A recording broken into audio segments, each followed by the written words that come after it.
Buenas tardes, mi nombre es Joel Larreta Camacho, pertenezco al Colegio UNICAP de grado séptimo. Hoy les voy a mostrar mi experimento de la batería casera eléctrica y también de paso muestro mis preguntas a base del tema. Pensemos, tabla comparativa entre la corriente continua y corriente alterna.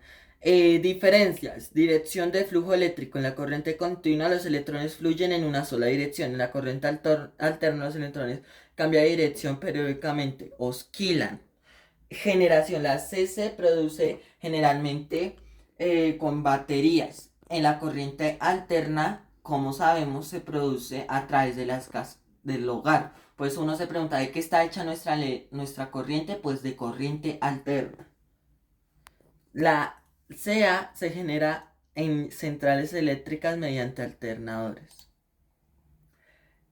¿Cómo se le ocurrió a Alessandro Volta la idea de inventar la batería? ¿Quién fue él y qué aportes hizo a la ciencia?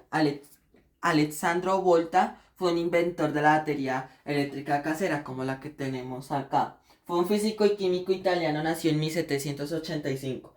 Como Italia es conocido principalmente por inventar la pila voltaica en 1800. La idea de la batería surgió en parte gracias a su interrelación con Luigi Galvani, quien había descubierto la electricidad animal al observar que los músculos de una rana reaccionaban al contacto con metales diferentes. Entonces los dos aportes que hizo la ciencia, además de la batería, fueron: inventó el electrofoco, un dispositivo para generar electricidad estática, y introdujo el concepto potencial, que sentó las bases para la comprensión de fenómenos eléctricos, que más o menos en 1 o 2 siglos después vimos con la guerra entre Thomas Alva Edison y Nikola Tesla, con la corriente continua y la corriente alterna. Y su legado es tan significativo que la unidad medida del voltaje, el voltio, lleva su nombre en su honor.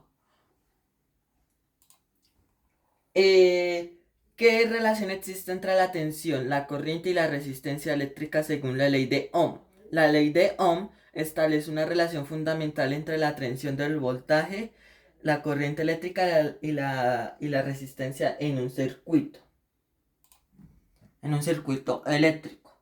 Según esta relación, si se aumenta la tensión, mientras la resistencia se mantiene constante, la corriente también aumentará. Si se incrementa la resistencia mientras la tensión se mantiene permanente, constante, la corriente disminuirá. Esa es la ley de Ohm. Si se mantiene constante y la corriente se ajusta, eh, la resistencia a la tensión variará en la porción de la resistencia.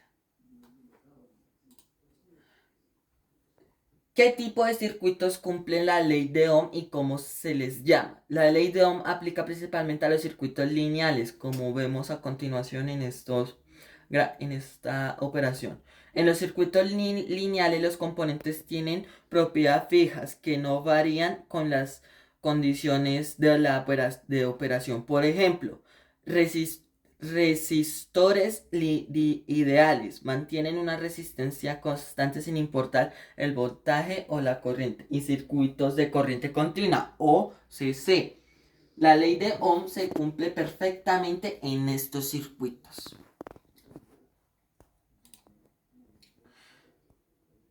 Por otro lado, existen circuitos o situaciones donde la ley de Ohm no se cumple de manera directa, como circuitos no lineales y materiales o dispositivos que no tienen respuesta óhmica, como superconductores o semiconductores en ciertas condiciones.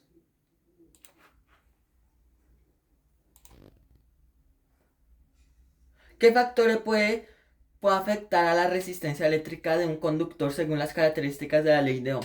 La resistencia eléctrica de un conductor depende de varios factores que se relacionan tanto con las propiedades físicas del material como las condiciones del entorno. Como acá explica, la ley de Ohm varía según, como lo que dije, si son alternadores superpotentes o semipotentes, según el alternador.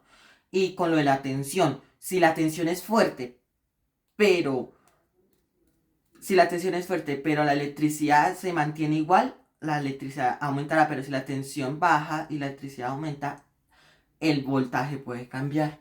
En la mayoría de los materiales, un aumento de la temperatura incrementa la resistencia, ya que los átomos vibran más intensamente y dificultando el flujo de electrones. Sin embargo, en ciertos materiales, como superconductores, la resistencia puede desaparecer por completo en temperaturas extremadamente bajas.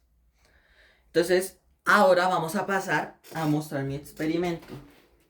Entonces, acá, como ven, acá tenemos como materiales una tabla para utilizar el hielo, eh, arandelas, cables de cobre y la electricidad. Y mira lo que pasa a continuación.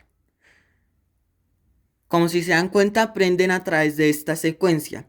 La arandela genera una especie de burbujas, como lo que ven. Entonces esas burbujas se trasladan así continuamente hasta generar una especie de circuito eléctrico donde los electrones fluyen constantemente. Esto se llama corriente continua. Y entonces resuelvo a las dos preguntas. Las dos preguntas.